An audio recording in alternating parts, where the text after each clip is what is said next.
Welcome. In front of me is a HUAWEI P40 Lite E, and today I'll show you how to boot the device into fastboot mode. So before we begin, there's one thing that we'll need, which is a cable that is for charging, and plug it into your computer. I already have done that, so I'm just gonna set it onto the side.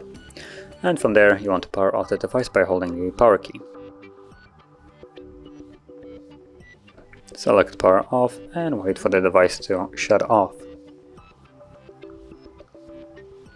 Now, once it has, what you want to do now is, while holding a volume down, so as you can see I'll be holding a volume down, you want to plug in the cable,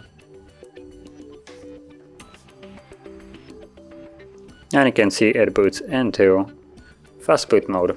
So I'm gonna unplug it because I'm not planning to do anything with it, so I don't really need it plugged in. So you can see that is how you would boot into the fastboot mode. And if you want to leave it, all you need to do is press and hold the power key till the device, the screen goes basically black, and then the device will automatically reboot. There we go.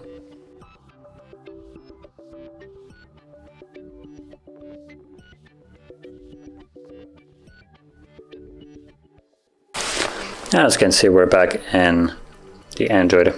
So that is how you boot your device in and out of fastboot mode. And if you found this video helpful, don't forget to hit like, subscribe, and thanks for watching.